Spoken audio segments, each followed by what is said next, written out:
Hi, and welcome to Inside Ocorian, the podcast that takes you behind the scenes of the amazing work being done by the Ocorian team around the world.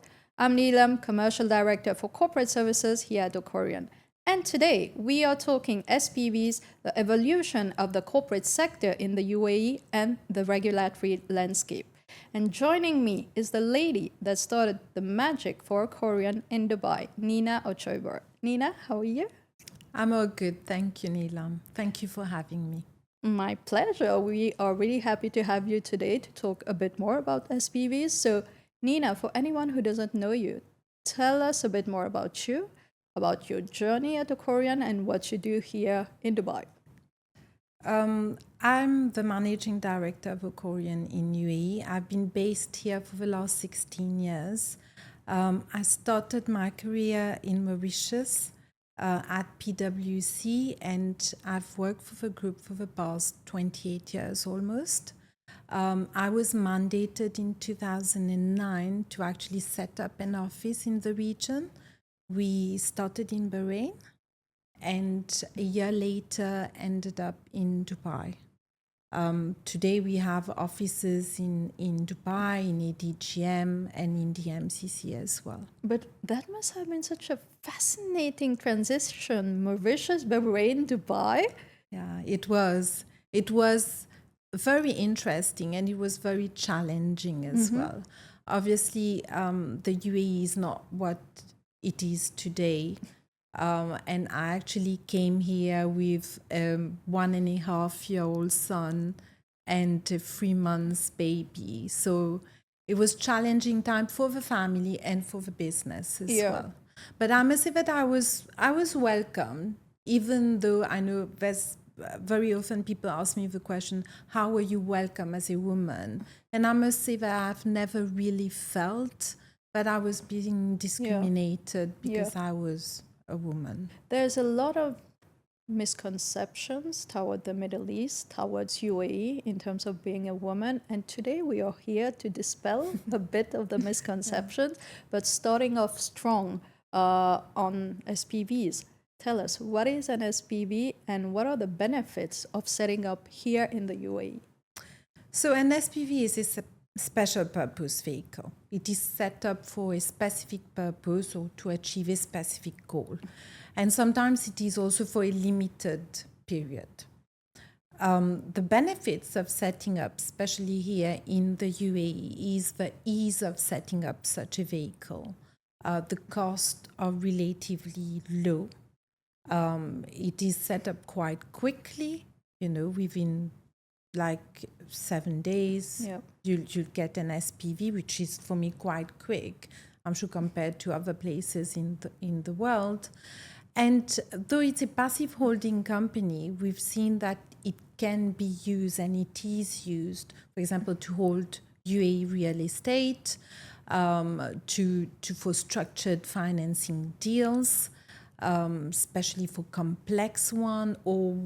And I'd say the benefits of actually doing that is not only to protect the asset, but to ring-fence the risk at the level of a SPV, so that the parent company is not tainted by anything happening in the SPV, and vice versa, obviously. But I think when you look at the regulators here, and though you can set up an SPV onshore and offshore here, right? You could set up one in Ras Al Khaimah, you could set up in Jebel Ali, you could set up an SPV in any other free zones. But I think there's two regimes that really stand out. And these are the two financial centers, Abu Dhabi Global Market and the DIFC. And they have specific SPV regimes. So there's obviously the legal framework is quite robust. And I think that's the main benefits are actually these. Even when we are talking to clients globally, we have been seeing the demand in terms of the SPVs, and these two free zones come up so much, DIFC, ADGM, and that's what we see in terms of the trends. But from your perspective, what is driving this demand in terms of the need for an SPV, and also when you are talking to clients, if they are talking other free zones, are there any other free zones they are talking about, or are we guiding them towards specific free zones? I'd say when you look at clients, let me take your first kind of a first question first. In terms of what's driving this, I'd say there's a lot of government initiatives, and the way that the jurisdiction has actually positioned itself to attract investors in the last few years has just been amazing. They've really taken specific initiatives in terms of going out of this market and promoting the jurisdiction. They've done a great job at promoting the jurisdiction. But they've also really showcased that the laws, the regulations are very robust, that there are incentives in place to encourage startups, fintech, etc. They've been very dynamic into embracing everything that's new. Yes. So whether you talk about technology, whether you're talking about crypto, whether they are there. Yeah. They are an ESG, go green, sustainability. So it's really a government that embraces the future. And I think that has attracted, whether it's multinationals, whether it's listed companies, whether it's private investors, this has really generated an interest to understand the jurisdiction better. And what we've seen is an influx of these investors coming in, looking at more sophisticated solutions. And I've worked quite closely with the TIFC, with ADGM as well, but I've seen that the regulator really listen to the needs of the market, to what people are looking for, and then implement regulations around it. So I think that's what's actually bringing the influx. Now, which free zones do we recommend? I'd say, look, we've been here a long time.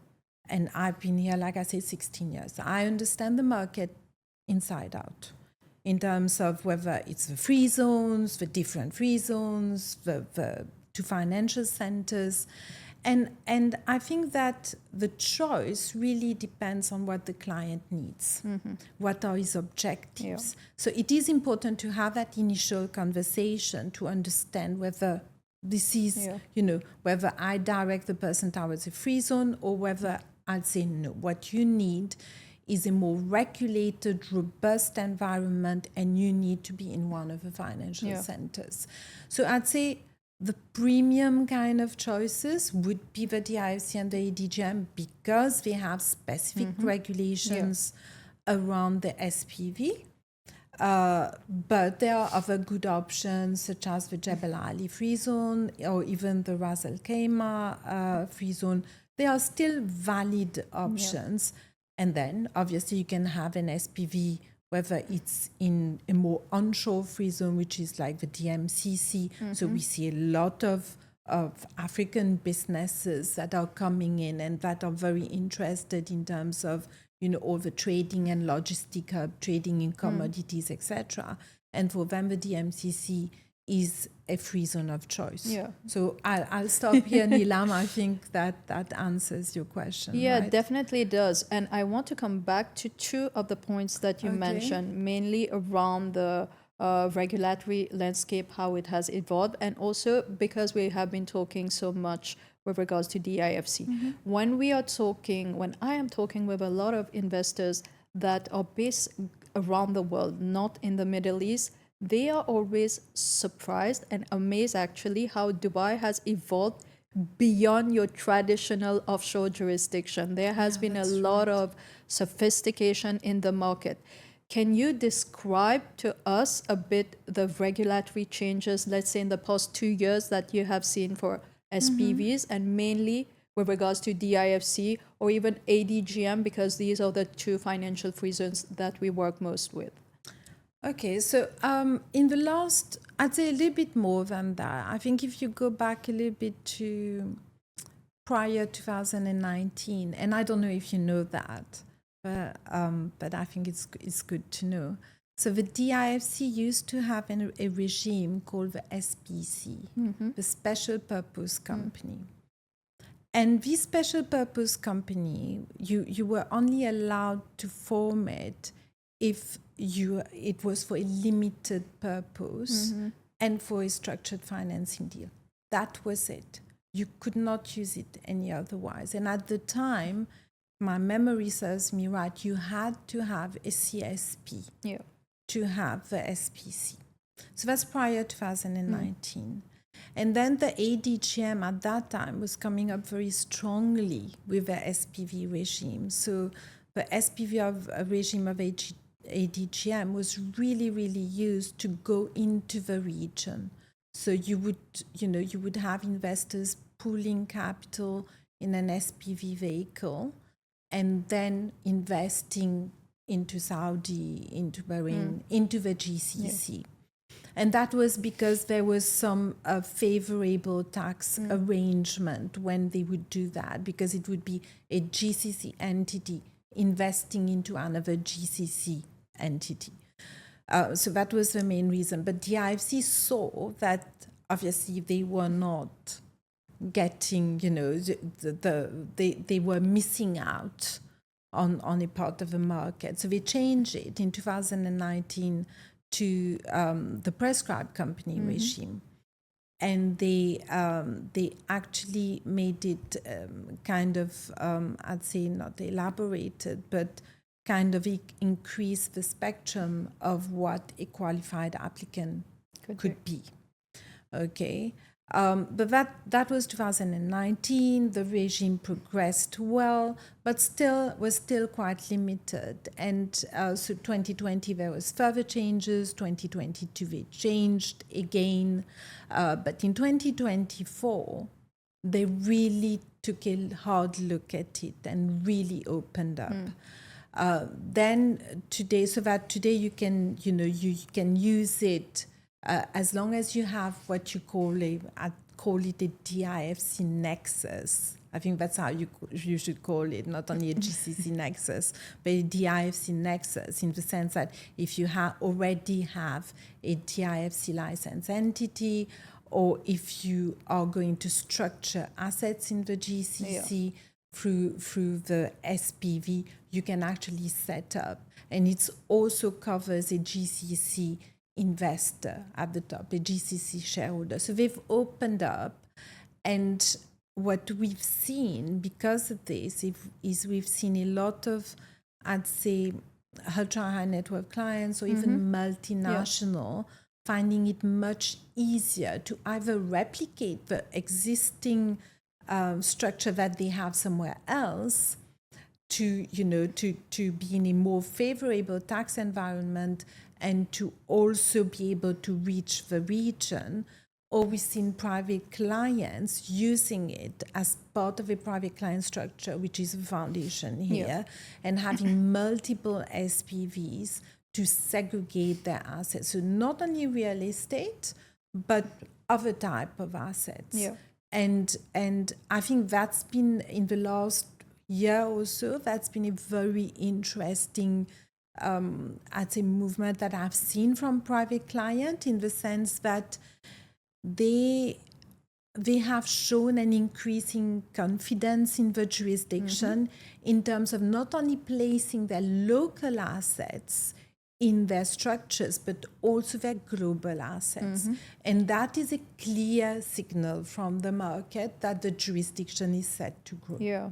When you're talking about global assets, and you also mentioned that a lot of investors are replicating what they have around the world. So two other considerations that I feel a lot of investors have are jurisdictional credibility, and also in terms of investor confidence in where they are going to set up their SPV. Yeah, I agree. What other factors do you think investors or any other private client or even corporate should have when setting up or when looking to set up an SPV here in the UAE?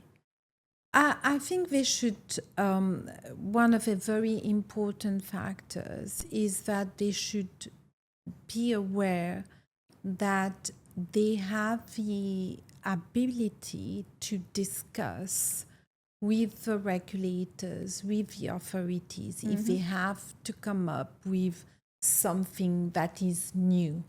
And that is not something that you can get, I think, anywhere in the world. It's very difficult to actually meet the right people in a regulatory body and to have those difficult conversations. I also think that when you look at, if you take Africa, and I know we are both very close to Africa, to the African market. I'm Mauritian anyway, so I'm African. But when you take Africa, the Dubai Chamber of Commerce regularly does a lot of initiatives to either they go and into the African market and do forums. They do subsidize, African, I'd say not centers, but more like members. Yep. So there is that movement. Again, for me, I think it's great when you are in a country where you have the support of the government and not only of other business owners. So I think that is a very important factor to be considered.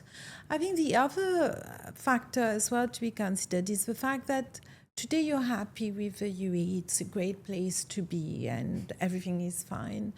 But tomorrow you're not, or you find a better jurisdiction, you can still migrate. Yeah.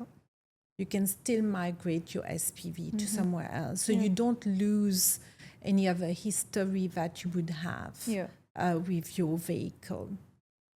The other thing, I've just thought about something and then it just went, but I think the other important factor is the fact that it is important to consider your exit strategy. So not only about migration, but also if you hold assets in an SPV, it is important to look at how can you actually transfer these assets. And in the UAE, it's very easy. Yeah. So you have an SPV and the regulation is clear. You transfer the shares of the SPV and you're good. Yes, if it holds a real estate, you'll obviously have to inform the Dubai Land Department that the shareholder has changed, but it's still very feasible and it's still very easy to do. There are a few points you mentioned which are really which are so true. Firstly, with regards to the IFC, or all the free zones and the regulatory authorities being so open, it's not uncommon that you send them a query, they respond within the hour, and they are very precise and to the point in being able to help you with that. But also with regards to, you mentioned Africa, there has been such a move towards trying to do more business into Africa, helping African businesses set up in UAE, use the ecosystem of the UAE, and that has been very well spread with regards to VCs. And we have been seeing a lot of sectors where VCs are interested, like infrastructure, renewables, etc. From a VC perspective, can you tell us which are the industries that they are gravitating towards here in the UAE, and how UAE is acting as a hub to help these VCs? Because we discussed a bit about the ecosystem, but let's talk a bit more about that. We've discussed a bit about the ecosystem. Look, actually, when you look at VCs, you can see that there's a movement towards more that ESG sector, philanthropy, sustainability, renewable energies. So this is a little bit what we see. And there are, and again, I'm going to talk about the regulator because, like I say, I think it's an important factor. I know in Abu Dhabi, for example, for certain projects related to ESG or sustainability, etc., you actually get incentives for startups. And if you look at the DIFC, like the innovation hub, actually allows startups and to set up at a very reasonable price. So I think there's that kind of partnership almost to promote VCs, and that's what we are seeing. So I get a lot of queries. Obviously, I think there's that sustainability agenda is there to stay for the next 10 years or so. That's kind of a time frame that they've given to themselves to be fully develop around this. But there are some benefits for VCs coming in. So obviously that's why they are coming here, right? And that's why you have such an interest for new startups as well. So does that respond to your point? Yeah, definitely. And with regards to, you made such a good point with regards to ESG. We have been seeing so much impact-driven capital into the economy and seeing a lot more structures which are geared toward ESG and more blended finance kind of models. So staying on the topic of ESG, how would having an SPV in the UAE uniquely support you in being able to carry forward your... I think, again, when you look at ESG or philanthropy or any specific purpose that a family or a company would have, usually they would like to kind of segregate that into a different vehicle, just to be able, again, to ring-fence risk, to also be able to attract investors directly into the SPV without affecting the overall business. So that's what you see. So that blended capital kind of, the kind of solution. So again, I think SPV today are not only used for structured financing, but more sophisticated structured financing needs. And that's where you see ESG, that's where you see everything that's technology enabled.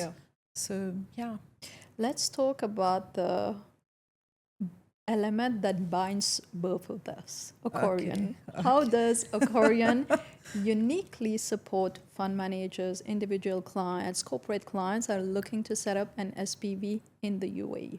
Apart from calling us first, what should they do? What does the client should look at, and how do we support us? Look, I think obviously they should call us first, always, as Ocorian first. Look, like I said, we are, I'd say, one of the few service providers who's, at the level of Ocorian, has been in the region for so long. And I think it is also important to say that we have quite a few members in Ocorian Dubai that have been with the company since inception, since it was started here in the UAE. And that, I think, gives a lot of comfort. So what do we do? First of all, we actually help the client to decide. And I think that again is showing that we want to partner with the client. We want to add value to the business, but we want to make sure that they've made the right decisions. There are over 45 free zones in the UAE. And if you don't know, you can easily get lost amongst them. And you can easily make the wrong decision. The other point to consider is once you've set up in one free zone, very often you'll have to close your company in the free zone if you want to set up somewhere else in the UAE. So that's where we first act, right? Our first point of action is to ensure the client has taken the right decision in terms of the setup and in terms of a free zone. Once it is set up, we do the ongoing corporate administration. We sit as fiduciary. We provide registered office address. We provide the registered agent address. We provide an A to Z solutions, especially in terms of corporate. So because we do believe that what happens here compared to other jurisdictions, and I will not take Mauritius in that instance, but if you take other jurisdictions, you'll see that you need to very often have an actual office space, and or you just have a company, but there's no real substance. In the UAE, what you will see is that most businesses who are set up here actually have people who are based here. So there is that, not only a setup of a vehicle, but there's a movement of people as well. So we support in terms of that movement in providing residence permit, so doing all the applications, finding a lease for an office, if an office is required in this case, really sometimes just accompanying the client in terms of the little things that we know are a bit different from the Western world. I put it like that. And it's even for if a client is not looking to relocate here, I feel they trust us enough because we are your directors on so many companies here. They trust the expertise. Yeah, I think they trust us. If you look at Ocorian, I'd say one of our main USP is not only the people, but the fact that we can provide multi-jurisdictional solutions. And that would be a combination of, it could be a holding company sitting in Mauritius, a procurement arm here, it could be a Jersey trust. So I think that actually gives a lot of comfort to a client. And like I say, like if he trusts us somewhere else, he knows that Ocorian is going to take care of him or her. So, yeah. And I want to talk a bit more with regards to Ocorian, but let's talk in the future. In the next, let's say, 12 months, what kind of enhancements do you see in the SPV space that would benefit institutional clients? And how is Ocorian preparing for that next wave? Yeah, there's a lot to prepare. I think the jurisdiction is very, very dynamic in terms of, regulatory changes. There's things happening all the time. I think one interesting development at the moment is the working paper on VCCs. And that falls under the TIFC. And I think, and because the way, well, that's the working paper at the moment, but the way it's said to operate is that it doesn't need to be regulated. And it doesn't have to be administered by a fund manager, which means that obviously a corporate service provider like Ocorian here would be able to set up a VCC for clients. And I think that's a very, very interesting development. And that's something that we are going to be watching out very, very closely. And do some work around it, obviously, to be prepared for this change. Other than this, I think if you look at on the compliance side and the governance side, I think we need to expect that we will see even more regulations coming in terms of governance, in terms of clarification on taxation, on the corporate tax. So I think we need to be prepared for those changes. We need to educate clients and tell them that yes, like we said, an SPV is an easy vehicle to set up. It's not very costly, but that there will still be a cost relating to governance, compliance, because we are seeing the regulation really, really abiding by international standards. They want to position themselves as the top 3 global business hubs in the world. That's their aim. And they are doing everything to reach that. Yeah, and it's been an amazing work that they have been doing. And with regards to what you mentioned, for Ocorian's USP being that we are present in so many jurisdictions, we already have that knowledge with regards to VCCs that we set up in Singapore, that we set up in Mauritius, and now doing that here, but adapting it to the regulatory landscape here is going to be just game changing and amazing. I want to get a bit more personal in terms of the questions. Okay. You have been here, you mentioned, a lot of years, right? Yes, a lot of years. And so tell me, one thing about doing business here that still surprises you to this day. One thing about doing business here that surprises me, I'd say really it's the fact that before actually moving here, I always thought that being a woman might be problematic. But being who I am and not really being scared of anything, I thought, you know what, I'll manage that. And I'm extremely surprised up to this day that I have not really felt discriminated. I've actually been invited in a number of private sphere to discuss. My opinions are respected. As you know, I'm asked to speak at a number of events, and so I think that's honestly that's great. That's great that a woman can blossom in that kind of environment. Yeah. Even for me, being here, I've never feel as empowered as a woman than here in the UAE, and the amount of opportunities that this country gives you if you work hard enough is just amazing. I have traveled in a lot of countries. I've never seen this kind of empowerment in other countries. But I want to ask you one more thing with regards to your personal experience, but more into the corporate sector. If you were to give one piece of advice to a first-time investor setting up an SPV here, what would be the one advice that you would give them?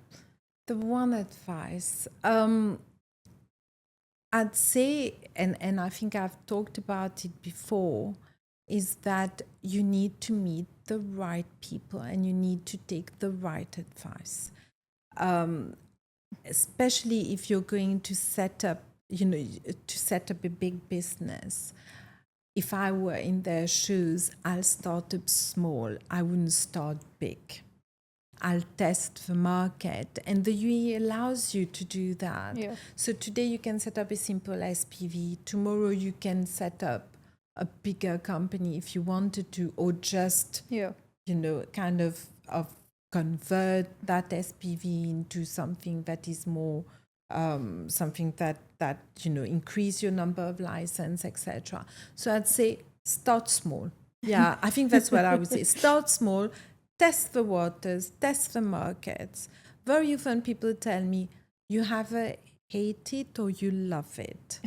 And I think Dubai and UAE is a bit like that. Some people absolutely love it, but some people don't like it. Yeah. And I think that's why you need to test the waters. I think this comes with the fact that there are a lot of misconceptions here about being in the UAE. And when you already have this misconception that you won't like the country, you won't like it. But what is one misconception that you wish private clients, corporate clients, or even family offices, large corporates would get past when they are trying to set up a structure here in the UAE? That's a bit of a difficult one. I need to think about it. Let me think. What it is that I think sometimes, and I think that's a bit delicate, sometimes when you tell clients, especially on the corporate side, that, oh, it's easy to set up, it's easy to do that, then they really think that, well, if it's easy, it's cheap. Yeah. And I think that's a misconception. I think when you actually set up a business, it's not only what the cost that matters, it's the ecosystem in which you're going to operate. And it has to be the right ecosystem that is flexible, that allows you to run your business easily that is compliant, that has got the proper governance. Because tomorrow you may be a small business, tomorrow you may become big and you may decide to go, I don't know, into an IPO, etc. So you need to have the proper governance, and that's what this country is also giving you. So yes, costs are reasonable, but costs are reasonable compared to the value that you're getting. Yeah. So yeah, I do get that issue with clients, I must say. No, in terms of, and it's something I'll say all the time, I've never, and I'm sure you've never seen a client regret having a structure with Ocorian. It's not something that I've seen that someone telling you, oh no, I wish I never set up a foundation. It's not something that people talk about. So it's very relevant that you're going to get the value of what you pay for, and Dubai and the UAE is the right country where you'll learn that very quickly.